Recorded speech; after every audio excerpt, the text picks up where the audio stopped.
We're going to build an off-market tired landlord list for Owensboro, Kentucky.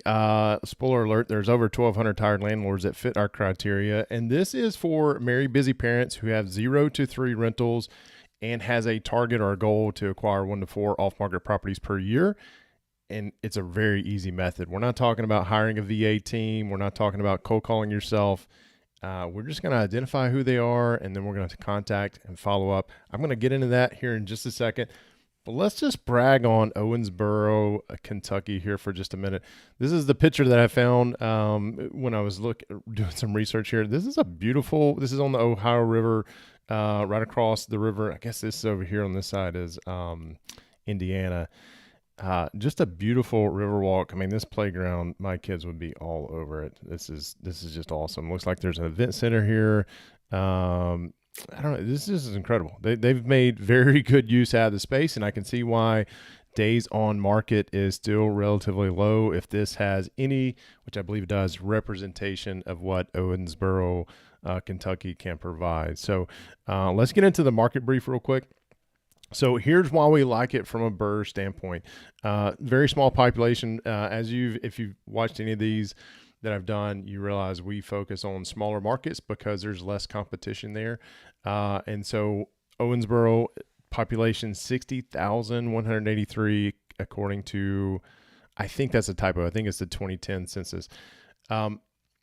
However, growth since 2010 is positive, right? It's 5%, which is ideal for what we're looking at. I know in some past videos, we've looked at some areas that grew by 20+%, which is overwhelming. The big thing here when I look at any new market is just to determine, is there some growth, right? If it's negative growth, let's figure out why. Was part of the city annexed for some reason? Or is it just all the jobs are leaving and now people are leaving too?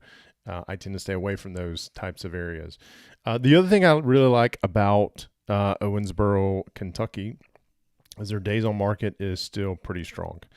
It is 42 days on market, according to this article from Redfin here, which is not too bad versus some of the other things that we're seeing. And this is just a slight change from 35 days in late 2025. So hats off to the realtors in Owensboro who are making that still happen. Anytime we look at an area like this, we want to look at what is the nearest major MSA, right? So Evansville, Indiana, which if you look on this map is just a little bit to the northwest here. It's about 40 miles. Again, another typo. It's 40 miles northwest, not south. Population of 115,000 plus.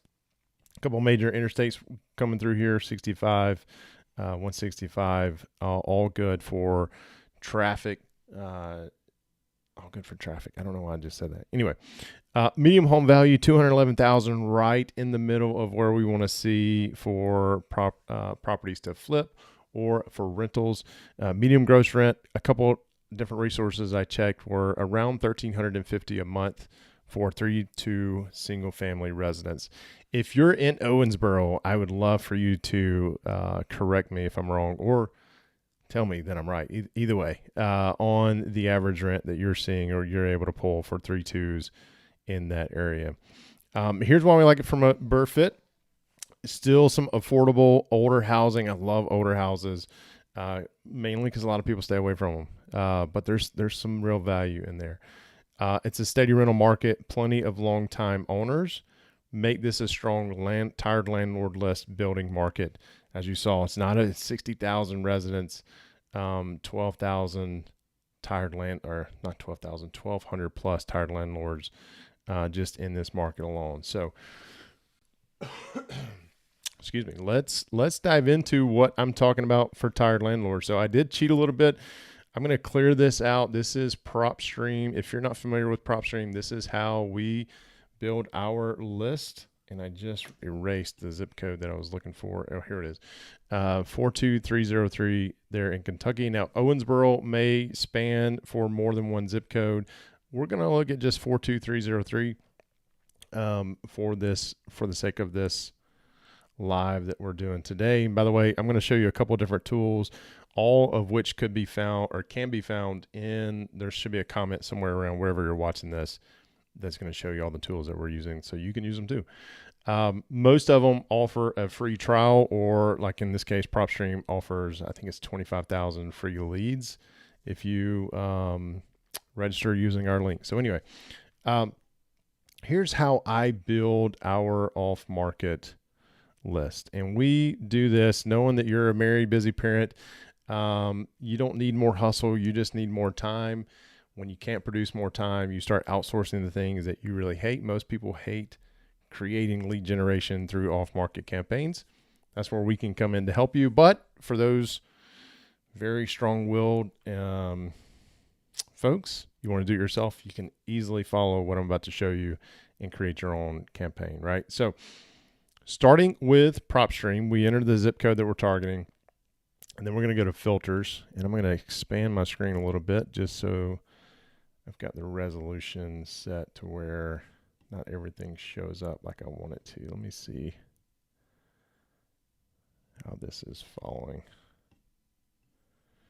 up here. What I'm trying to get to show you, and I don't know that I can. Let's see if can I move this over just for a minute? Okay.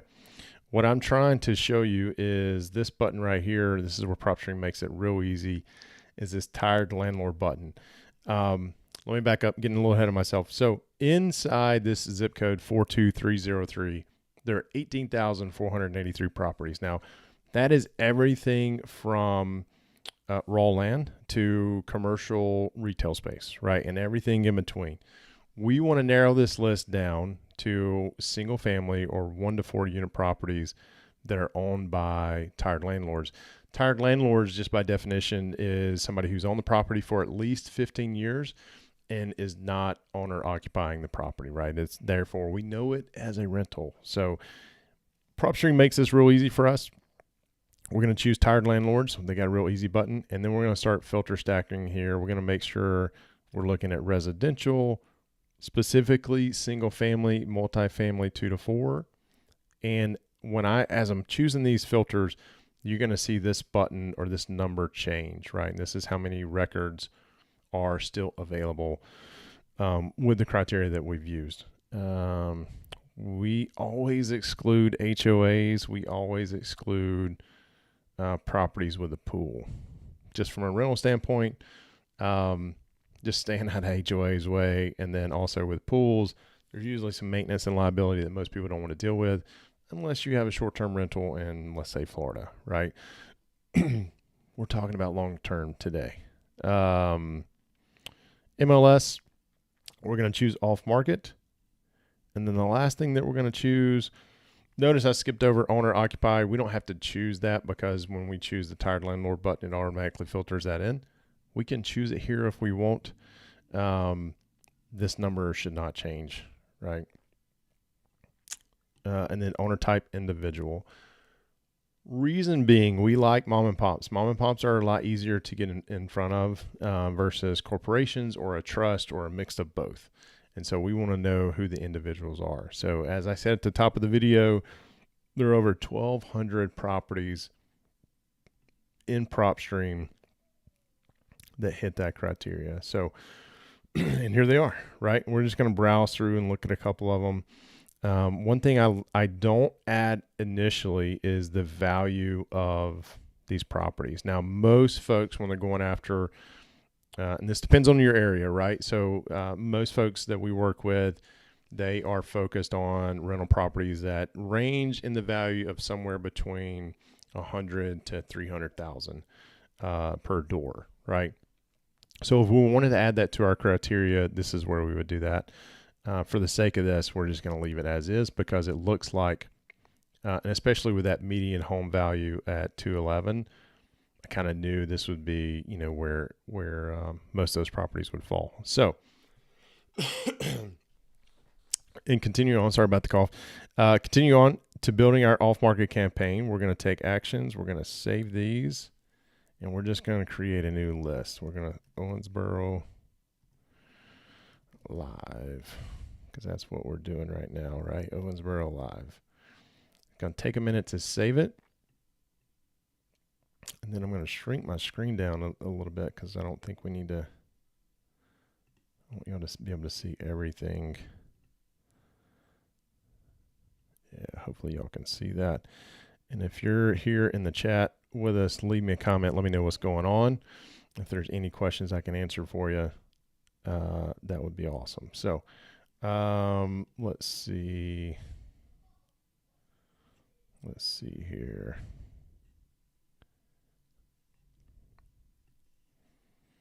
Moving a lot of windows around. Make sure y'all can see what I'm seeing. Let's take this up a little bit. Okay. All right. Here we go.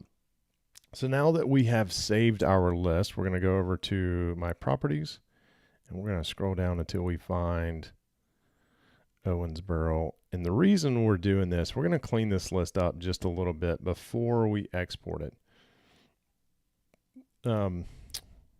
And for a couple of reasons. Number one, we're going to scroll through here. There's three things that we look at when I'm doing this cleanup list.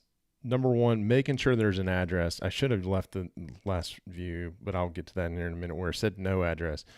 Typically, that means there's just something wrong with the data, or it was incorrectly pulled into with our criteria. So, which also means something's wrong with the data, because if there's no street address there, either somebody just didn't type it in at the county level, or it's a raw piece of land in 911 service, or, there's never been a building on it, so 911 service has never been established. Therefore, there's no address. The second thing we do, and I'll walk you through this here in just a second, is we eliminate any owner who has a mailing address of a P.O. box, because we get more return to senders from those P.O. boxes, and it's just a waste of advertising dollars. The third thing we look at is unit number on the rental property itself. We're not looking to buy a condo or anything that has a unit number associated with it.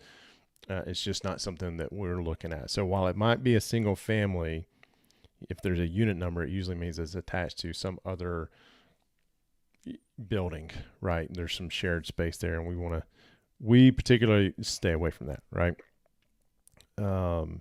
Because there could have been, let's say it's a 4-unit that at some point in time the owner divided all 4 up and sold them off individually. I just want to own the 4-unit. I don't want to own one property inside a 4-unit. Hopefully that makes sense. So we go to unit number here. A lot of these have unit numbers. I'm going to scroll through and I'm just going to delete a couple of them just to show you how this would work, right? And we're going to go to delete records. Yep, we're fine removing them. I'm going to sort by address again and go to the very, very bottom. And we're going to see several probably that have no addresses. Now, remember, there was 1,200 and when we started. Now, ideally, or most people that we work with, most married busy parents, they're only going to send 300 to 400 mailers a quarter. That typically produces them 1 to 4 rental properties a year.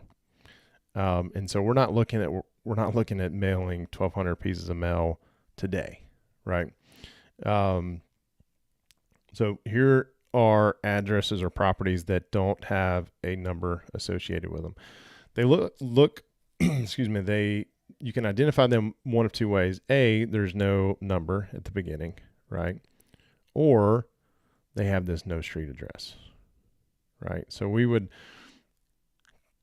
choose all of those, and just like before, we would delete those records. Now, I didn't choose all of them just for the sake of time. I think it'd be kind of boring for you guys to watch me do that. And then we're going to scroll over to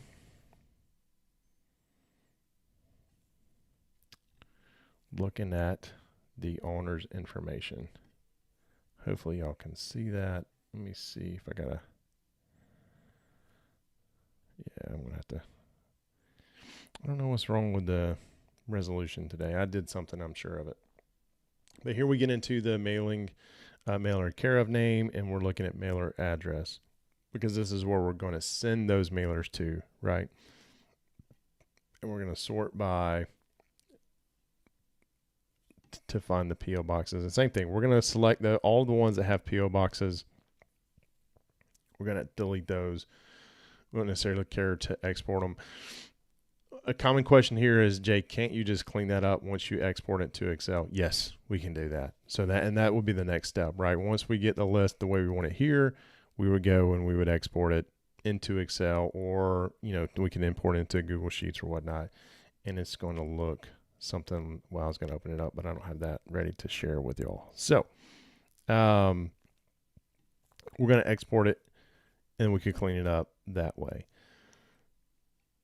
Very interesting stuff. Very, very interesting stuff. So I'm liking Owensboro, Kentucky, not only just because of the amount of tired landlords that are there, but also just all the demographic information, and I can't get past that Riverwalk. I kind of, as we travel this summer, I don't know if we're going through Owensboro, Kentucky or not, but it's definitely on my list just from that one picture. So hats off to whoever put that on.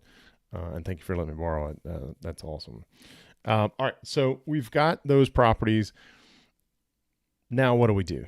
Right now, we take those, we do a mail merge into our templates that we already have built out. We print them off. We hand address the mailers. We put them in these brightly colored envelopes. Put, handwritten addresses on them. Put a real stamp on it. No pre-sorted first class.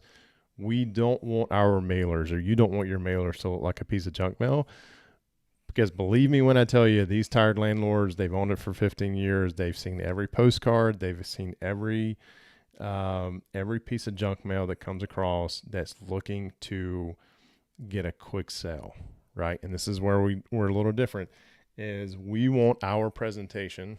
I don't have a finished one, but I'll show you what the envelopes look like. I mean, they're brightly colored birthday card style envelopes like this.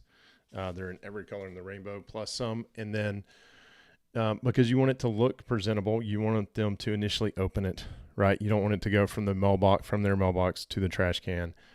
And then once they open it, our template is very non-salesy. It's basically an introduction. Hey, Mr. Landlord, if you're ever interested in selling 123 Main Street, please let me know. I'm looking to buy 1 or 2 properties this year in this city, right? And then just to make sure they know that you're local to Owensboro, Kentucky, we put a picture of you and your family, maybe at the Riverwalk. I mean, I can't get over the Riverwalk, but somewhere local that they know that you're not, just some fly-by-night operation in South Florida. Okay, just trying to pull one over for them. And the idea is we're building a relationship there, right? One of the things that we also do when we're curating our list in Excel is we look for duplicate addresses. We're looking for landlords who have more than one property. Let's say they have 10. We're not going to send them 10 pieces of mail. We're going to send them 1. And then when they call us and say, hey, I want to sell that 1 piece of property you contacted me about for 30% over what Zillow says it's worth, we laugh. We try to get them to laugh. We say, hey, I'm not your buyer for that. But tell me about the biggest pain in your ass property that you have in your portfolio right now. Every landlord has one. And if you can solve their problem for that one, again, we're trying to build a relationship, right? If you can solve their problem with that one, then they are more than likely going to call you when they're ready to dispose of any of the other ones, right? This has been proven time and time again with members of our community who follow this strategy. So I'm just telling you, it works. It's awesome. It's just awesome to see it come. Awesome to see the folks who are following the guidance and working the leads. And this happening. Matter of fact, we had a member who just closed on their second property from the same landlord. Just they closed on their first property back in October, November. Closed on second property just a couple weeks ago. Just awesome to see. Awesome to see. Speaking of Zillow, let's look and see what is currently on the market. I found a few properties. We're going to look at a couple and underwrite at least this one here on Allen Street. I like the yellow door. I do. However, it took me a minute to realize it wasn't just a piece of plywood. I don't know why, but I thought it was boarded up. Which when I thought it was boarded up, I was like, "Oh, this is an opportunity." However, this has been done pretty nicely. Let's take a look at the pictures. And let's, before we look at pictures, this is a single family, small lot, built in 1931, like that it's older. Does not appear to be in an HOA. 2 bed, 2 bath, on the market for just 19 days. Now, most experienced investors will tell you there are neighborhoods in every market that is Q or not Q. It is primed for rental properties, and there are some neighborhoods that are primed for flipping properties. I don't know enough about Owensboro to know if Allen Street is a street where you rent or flip, or maybe a hybrid of both. If you're from Owensboro, let me know. Let me know in the comments your thoughts on Allen Street. And Zillow says 3 bed, but down here in the listing, the main level features 2 bed, 2 full baths. Okay. It's important to read the entire description, right? All right, let's take a look. 1,200 square feet. Nicely done on the inside. I've got to imagine the hardwoods are original, and they look awesome. So this is not one that I don't think you would BRRRR. That I think this has been done. This has kind of been a turnkey. I will tell you the cabinets, this paint scheme makes my head twirl a little bit. And this finish above the sink, and looks like there's another window here. I just know those are older cabinets just by looking at that. Unfortunately, it looks like they painted over the hardware and everything. They just painted white. So will that bring the rents that are needed? I don't know. It actually looks like it's a pretty spacious kitchen, right? And for some reason, they chose not to paint this side of the cabinet. So didn't spend any money in the kitchen. Well, I take that back. They spent some money on appliances. I don't know what that is. That handle on that. Somebody tell me what that is. I've never seen a stove like that. Looks to be gas, which is awesome. Energy efficient, right?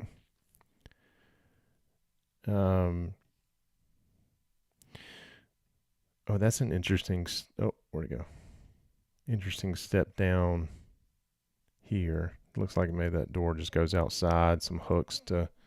Is this the mud room? And maybe behind it looks like there's a door frame there. Maybe that's where the laundry is. We'll find out. Maybe. One thing about just thinking about it or mentioning gas, this conversation came up yesterday or earlier this week as we were underwriting a property, and I asked the potential buyers, like, who pays for utilities? And he goes, I don't know. I was like, I got to find out. That definitely can affect cash flow. I was like, so who pays for landscaping? Like, who takes care of the grass, snow removal? Again, I don't know. I was like, all right, we got to find that out. I like the chalkboard there, the chalkboard wall. That's pretty cool.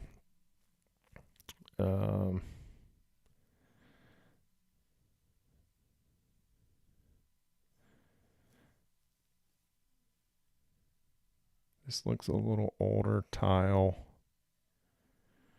Maybe you could BRRRR it. We'll see. What is going on with that wall?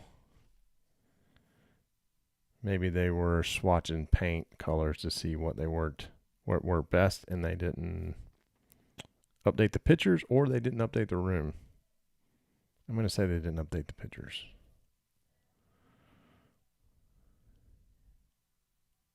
This looks nice.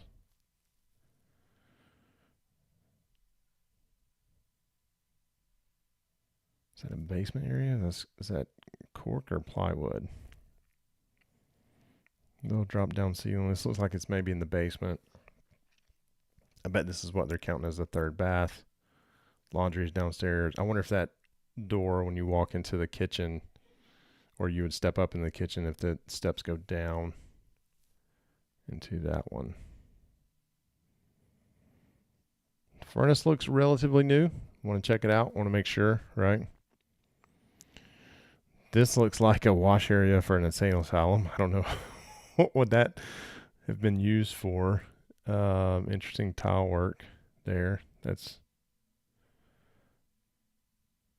Garage, this goes upstairs and maybe some unfinished space. Kind of cool. Okay. Shed out back, fenced in yard.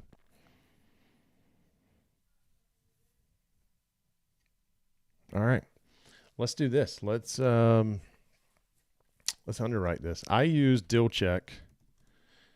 It is one of the easiest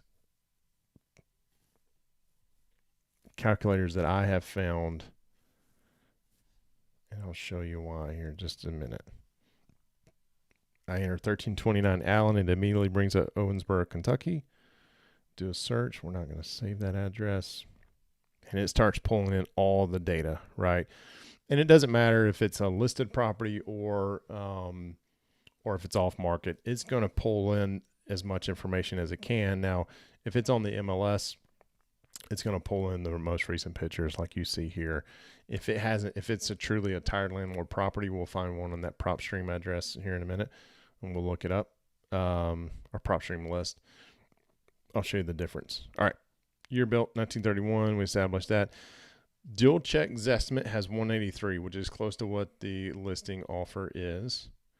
Where'd I go? Let me move this over here. Realtor.com estimate 134. I don't know where that number came from. It's pretty far off. That 1340 per month aligns with what we thought average rent was going to be. Tax amount 306. The important thing about taxes, you just need to know how they're calculated and when the county calculates them, because if this 306 number was based on the last time it sold, which was when?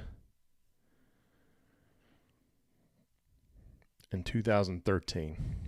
No, it was listed. It sold.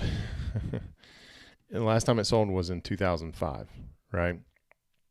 So it's very possible that this tax number here is based off of that 2005 sell price. So that was 20 years ago.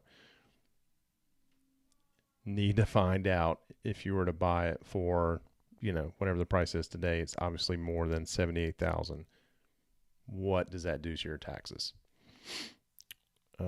Property insurance, that just seems a little low. I don't know. Just want to make a note to verify that your insurance is going to be close to that. All right. We're going to save and customize. We're going to play around with the numbers a little bit. First thing I want to point out here is this red X. This is because it is checking automatically against my criteria. You put in your criteria, whatever your criteria is. Right now I have this. I at least want to cash flow $200 per door. Cash on cash return is 8% at minimum. And then the debt coverage ratio is 1.25 because most of the loans that we're getting are DSCR loans, and they want to see that 1.25 ratio is covered. That cough came out of nowhere. Sorry. Let me go back. So far, we know at least two of those are not being met, and we're going to find out why. And not only are we going to find out why, we're going to find out what our offer needs to be and able to hit those. And you're going to quickly see that this is probably not going to work, right? All right. Just go through. This is our purchase worksheet. We're going to assume that we do buy it for, let's just put the 183 in there just to match what the deal check estimate was. We're going to use a DSCR loan, 25% of the purchase price. Interest rate, we're going to do 6.5%. It is 30-year amortization. Purchase cost, we're going to leave it 3%. Here's where it gets fun. Here's where we start playing with the numbers. Is there anything that we would do to rehab the property to make it rent ready? Now, I think it's rent ready as is. There's a couple things I don't like about it, just the way the kitchen looks, but we're talking, are we going to spend, $10,000 in the kitchen, because that's about what it was going to take. And then that bedroom downstairs, are we going to do anything with it? The attic space, we're going to do anything with it, right, to make it livable.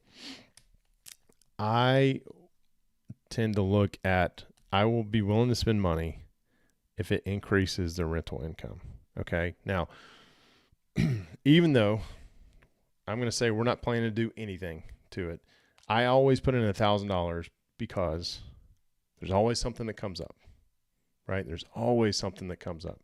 So I'm going to leave it there as $1,000. And then I'm going to get back to, I lost my window. Okay. And then I'm going to leave rental income as is. We're going to assume we can get it 1340 as is condition. This was another one that we looked at. Let me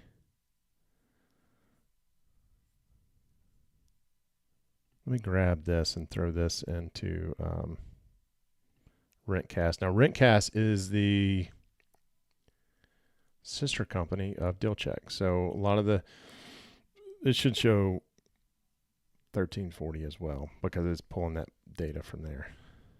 Yeah. Okay. The cool thing about this is it gives you comps. It tells you where they are. You can look at all this. One thing I didn't look at this and I highly recommend you do is making sure, at least something I do, I don't invest in flood zone areas. Just seeing that, being that close to the river, maybe it's not that close at all. Maybe it's just zoomed out pretty far. I always want to verify we're not in a flood zone.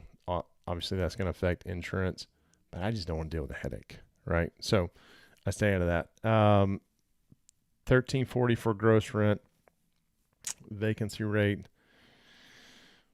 I'm not going to put 10%. 7. Usually when you get the right tenant in there, and tenant placement is huge, right? You're going to get 3 years out of the person on average, and then sometimes longer than that, but on average 3. And then turnover is probably about 3 to 4 weeks of rehab, right? So 3 weeks out of 36, that's about 10%, actually. Operating expense, that's a little high. We do self-manage. We're going to do 30% of rent for operating expense. Long-term projections, I just leave the default in there. I don't really pay much attention to that. And I'm not really sure what the land value is, so we're just going to leave that as is. It really doesn't affect what we're trying to do here, which is get to an offer price, right? All right, so let's take a look at the property analysis. Not bad, not great. I mean, as is, if we bought it for 183 and everything else stands to be true, and this is with our, we verify, no, we got to change insurance. Insurance is going to be higher. Oh, we didn't itemize it out. That's right. If we did, we could actually put in here, property taxes are probably going to be somewhere around the $700 range. Insurance is probably going to be around somewhere $1,250. I don't include a management fee. I just pay myself out of distributions if there are any. Maintenance. It is an older home, so I plan for 10%. CapEx, did it list? The roof looks newer.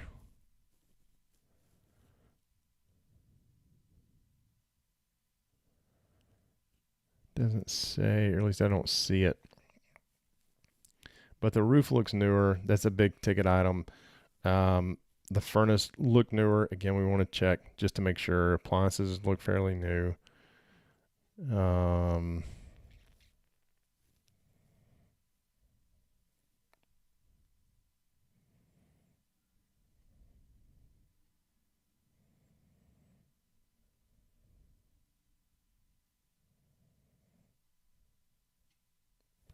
Also, if this is a rental, I see the washer and dryer listed here. There's a constant debate going on in the community is, do you provide appliances, not just washer and dryers, but then also refrigerators in the kitchen? I don't like providing them because I don't like providing washer and dryers. In the event that they tear up, it's your responsibility to fix them, right? Same thing with refrigerators as well. Refrigerators are heavy, they're awkward, they're huge. I would rather not risk it being moved in and moved out when a tenant turns to do that. So anyway,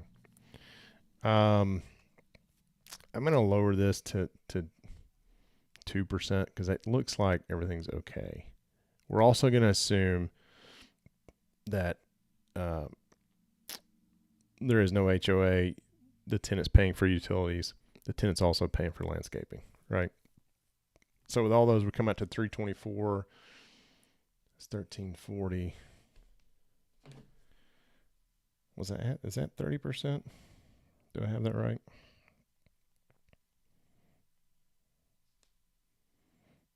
It's not quite 30%. We're going to be conservative. We're going to leave it at 30%. Okay. We're going to go back to our property analysis. Okay. We're at $14 a month in cash flow, which is not a whole lot of money. Remember, there's no property management fee in there because we self-manage. Let's add.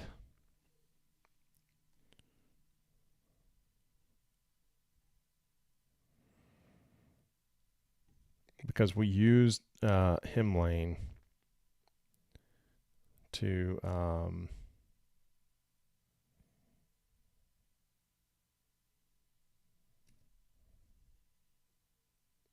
self-manage with. I was trying to think. You saw this probably smoke coming out of my ears. We use Hemlane to self-manage. I was trying to think what they charge per unit. It's not 5%, but let's say we want to account for that expense. There's also a free version with Hemlane. There's a link somewhere around wherever you're watching this to try out the free version. I'm going to leave 5% in there. Okay, so now we're closer to that 30% number. Wasn't too far off. All right. Now, sorry, skipping around. Cash flow is negative. Cash on cash return is negative. Not a great deal at the current price, right? Or the current interest rates. Those two things are the biggest factors when we're looking at cash flow and cash on cash return. So, not much we can do about interest rate. What we could do, maybe something about the price, right? Let's just see. This is one of the huge benefits I love about Deal Check. They have this option over here for offer calculator. And I tap on it. It immediately tells me what I need to buy it for to hit my criteria that I've listed for it. Amazing, just quick, right? So 123. That's quite a ways from the initial ask, right? So now that we changed it to 123, let's go back to our property analysis. We've got over $200 a month in cash flow. We've got 8.1% cash on cash. Pretty solid. Question is, do you have the stones to make an offer of 123 for something that's listed for 183? Now, it's only been on the market for 19 days. They'll probably laugh, right? Or it's on the market for 184.9, right under 185. If it were me, what I would do, I would save it. I would take a look at it. I would reach out to the realtor and just say, hey, the listing agent, and let them know that I'm interested. But at that price, I can't make it work. Also, excuse me, knowing that the owner has had it for a while, I'm going to assume that they don't have a mortgage on it, which could also offer up some owner financing opportunities. Okay. That's the way that I would handle that. Now let's look at one of these that showed up in our list for Owensboro.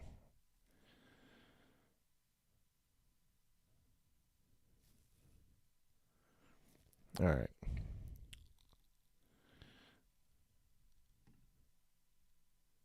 $42. I can't see the address either. I don't know why it's cutting it off. All right. So this, we're going to look at 4201 Sellers Point, Kentucky. I like brick, even if it's ugly brick. Built in 1985.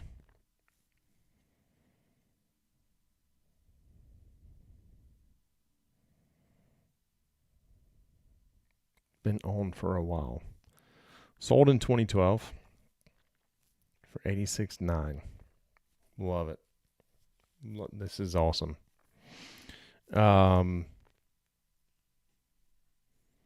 Let's just throw it in here as if we didn't have to do anything to it. Now, we know we probably will. That's an assumption, right? Maybe not. I did want to show you the difference between a listed property in deal check and an unlisted property, and this is unlisted, right? So you're going to have very similar information. It's going to give you the same kind of idea of what they think it's worth. The rent cast estimate, remember that was the sister company to deal check. I believe you get access to both when you subscribe to deal check. I guess it probably depends on your plan. Notice the taxes are much higher here than the other property we looked at. That's very interesting. I would take a look at that. So is property insurance.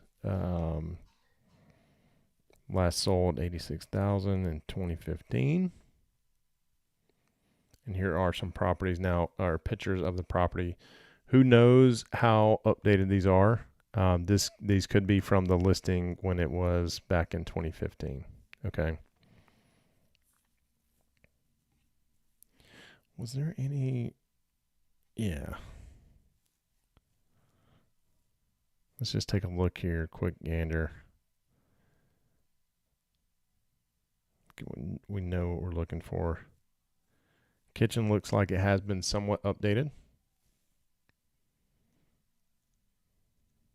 Pretty clean tile in the kitchen. Nice backyard. Again, we don't know how old these pictures are. It could look a lot different than this. All right, we're going to leave the purchase. For the sake of the exercise, we're going to leave the purchase price on what was imported. And we're going to go through the same thing, right? This is a DSCR loan. We're at a 6.5 interest rate, long-term 30 years. Rehab costs, we have no idea until we actually walk into it or talk to the owner to get some assumptions. I put $1,000 just in case we buy as is. There's going to be something that comes up. Gross rent $1,210. We're going to change our operating expenses to 30% of rent. Guys, I know I'm flying through this because I think we're way over on time. Anyway, based on what we know, they won't work at 181, right? So that's where we come down to our offer calculator at 106 is our target price. The other thing I didn't mention that you can, think about all these different things, the purchase price, the interest rate. Those are all different levers that you can pull to make sure that a property hits your criteria. The other thing that I failed to mention is rent, right? Is this market rent? Is this what we can get for the current status of the property? Or, it's a three bed, 1 bath. The other 3 bed, 2 bath was getting $1,340. Let's change this to $1,300, see what it does to our property analysis. Still negative, right? Based on current purchase price. Offer calculator, we've came up, came up 10,000. So a lot of different levers, a lot of different ways you can pull data and make sure it works for you. Pulling data, and I don't want to say massaging the numbers because that just seems like you're fudging things, but working it to say, okay, if I make this upgrade, I can charge this amount more for rent. I actually may be able to get a loan, or you've got a term sheet from a lender that can do, a 6% interest rate, right? You want to pull as many levers as you can to make a competitive offer that still works for you. It still works for your criteria, right? If it doesn't, do your best, to make an offer. Be sure that you're known, and then move on, and then sit there and watch it. Back to kind of slide number 1 is the follow-up, right? That's where the money's at, is in the follow-up. I can just promise you that. All right, we're getting over on time, and I'm starting to ramble, so we're going to close it up. This is the kind of stuff we do in the community for our community members. We build these off-market campaigns. We target these smaller communities like Owensboro. There's just a lot of positives with that. And so if you're in Owensboro and you see this and you're interested in what we're doing, send me a message. As long as this video is up, we don't have a member in your area. But once we do have somebody come in and join from Owensboro, we implement something called zip code lock. So the moment that new member comes in, they identify their top 3 to 5 zip codes, and then they are locked out. So for as long as that member is a member, we're not going to bring on anybody else in the community. We're not going to do off-market campaigns for anybody else. So if you're in Owensboro or want to focus on Owensboro market, let me know. Comment wherever you're watching this video. Let me know, hey, I'm interested. Send me a DM. We'll find a time to talk, and we'll go from there. All right? Otherwise, you guys have a great rest of your Wednesday, and I will see you.